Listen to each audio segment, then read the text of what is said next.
Hello everyone. In today's talk, we will be discussing about identifying the waveforms associated with sleep study. The agenda for this talk is identification of waveforms associated with a sleep study, because sleep study or polysomnography is represented in the form of waveforms which later have to be interpreted to arrive at a correct diagnosis of the polysomnographic study. Identification of the phasic and tonic patterns in the waveforms, understanding relevance of different waveforms in polysomnography and how they are to be simultaneously interpreted across the different polysomnographic channels to provide a meaningful information. So let's go about it. What are these waveforms? And why do we need to interpret them?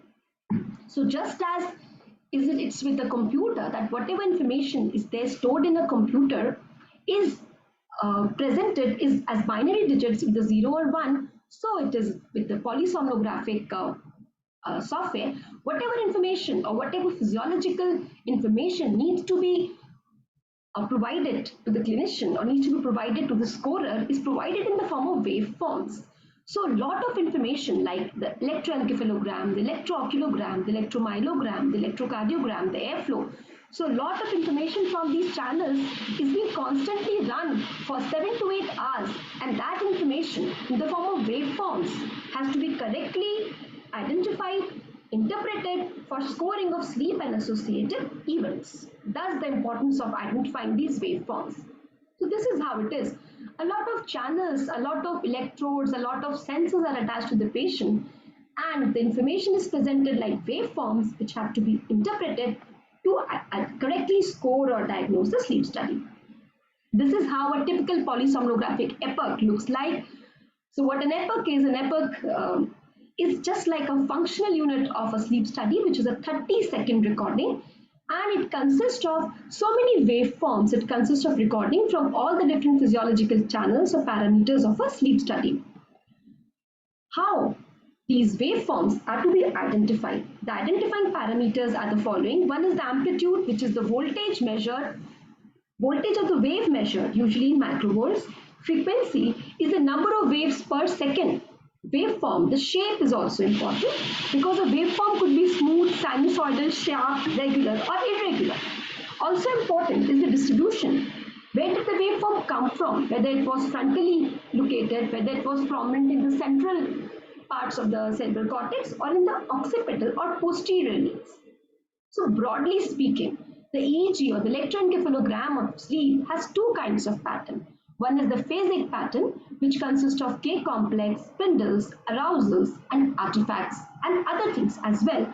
These patterns are present in between for a small duration of time, but they serve the vital purpose of giving an indication of the sleep stage or the associated events.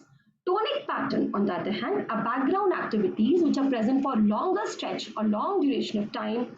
They could be tonic patterns could be like slow wave EEGs or the sawtooth wave, the slow wave DEEG, or the low amplitude mixed frequency waveforms which are present in stage N1, N2 and REM, the slow wave which are seen in stage N3. So all these kinds of patterns, they are present as background activity and also help us to classify the sleep stage and events. So the most important and the frequently asked question is regarding the common EEG frequency bands. So the alpha wave, which is present usually when a person is with eyes closed but the mind wide awake, they are usually present in the occipital part, that is the posteriorly dominant rhythm. Their frequency is 8 to 13 hertz. Beta waves are present with the eyes open and the mind alert. So they have a frequency of 13 to 32 hertz, are present mostly in the frontal leads. Theta waves have a frequency of 4 to 8 hertz and are temporally predominant. Delta waves or the slow waves have a frequency of 0.2 to 2 hertz and are predominant in the frontal lobes of the cerebral cortex. So this is how the low amplitude mixed frequency activity will look like. This LAMF activity, as it is called, it is usually seen at the onset of sleep. As we can see here, the wave amplitude is quite low and they have mixed frequency waveforms, some with quite high frequency, some with low frequency. Broadly, the frequency is 4 to 7 Hz. It is irregular, unremarkable background activity, usually seen at sleep onset in the stage N1, continues into stage N2, also present in stage REM. Now, this is a recording which is showing just the slow wave EEG, how the different parameters of the slow wave activity are to say it is a slow wave. The frequency should be 0.5 to 2 Hz. Peak to peak amplitude should be more than 75 microvolts, and it is usually in the frontal channels. So this is how the slow wave activity will look like. So in this particular recording, most of the waveforms are slow wave, but for epoch to be said, a stage N3 epoch, at least more than 20% of epoch should have slow wave sleep to classify as stage N3. That is, at least 6% of the 30-second epoch should be slow wave. Now, what is a sawtooth wave like? This is a tonic waveform, and it strongly supports REM sleep. So waves, they look like teeth of a saw. Their frequency is 2 to 6 Hz. They are maximally present in central channels, and just before the burst of rapid eye movement, this kind of activity is present, though sawtooth activity is not mandatory for scoring or interpreting REM. Here in this particular recording, we can see some sawtooth waves are present over here, and they give us an indication regarding that stage REM is about to ensure. Now, these are the vertex sharp waves. These are phasic patterns, or these are waveforms which are transiently present. Usually they are present during stage N1. They are sharply contoured, pointed waveforms which last for 0.5 seconds, less than that. Frequency is nearly 2 Hz, biggest in central channels, and they just seem to be coming out from the background of nowhere. They're just jetting out from the background, usually in stage N1. So this is what the alpha wave is looking like. This is present when the patient has eyes closed but is awake. Usually in sleep, we do not have alpha waves. However, in certain cases, like when the patient is having a disturbed sleep due to a chronically painful conditions, alpha intrusions might be present in sleep also. Alpha waves normally have an amplitude of 40 microvolts or more, but it is not a determining criteria. Frequency is 8 to 13 Hz. It is regular, sinusoidal in shape, and mainly occipital in distribution.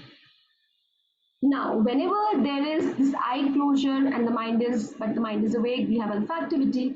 The moment the eyes are open, this alpha activity is attenuated, and this is the rapid eye movements coming here, and again the alpha activity resumes here. So with eye opening, the alpha activity, it attenuates, stops. So different waveforms which are seen in sleep onset. The most important waveforms are the alpha wave activity, which is present till the person actually doesn't fall asleep. The moment the person falls asleep, it is replaced by activities like the low amplitude mixed frequency waveforms.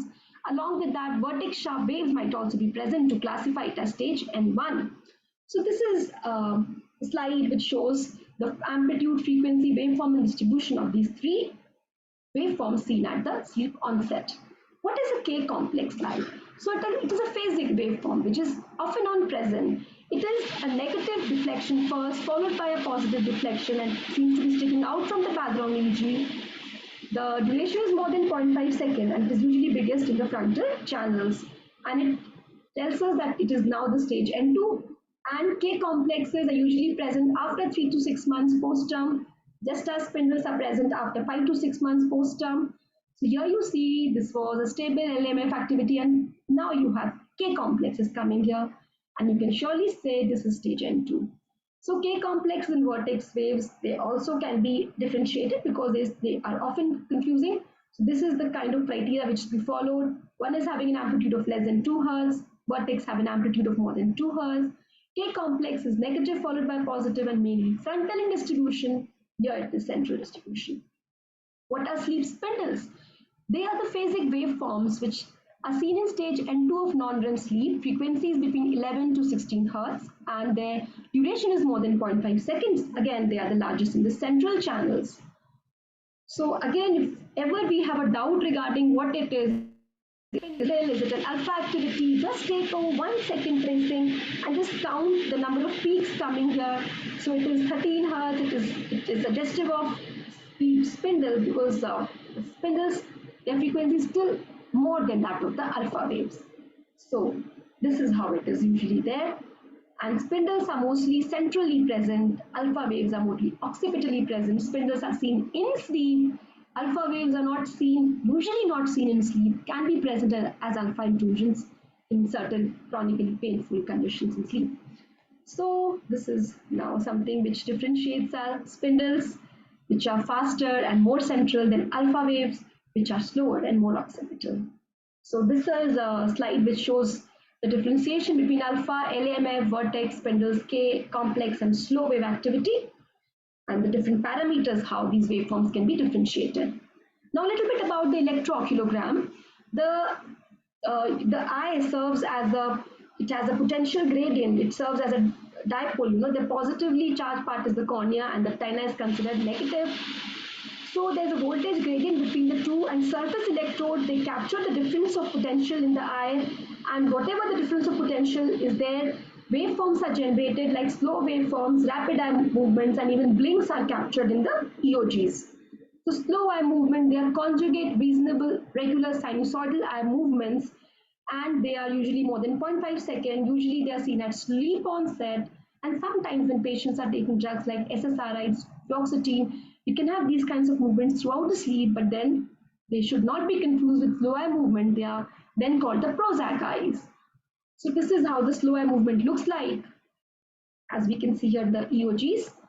So what is a rapid eye movement? Rapid eye movement is conjugate, irregular, sharply peaked movement with initial deflection usually lasting less than 0.5 seconds. Their characteristics of stage are, however, REM movements can also be seen in wake and when the patient looks here and there with eyes open.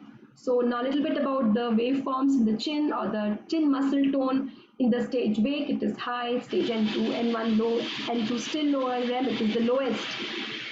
So why is it important? Because chin muscle tone is a primary use in differentiating sleep stages. It is usually lowest in stage REM, except in the REM sleep behavior disorder, where chin tone is retained in REM. That is what we call as REM without atonia. So that is an exception where there is a higher chin tone is in REM. Usually it is not high in REM. And it is also high in case of bruxism.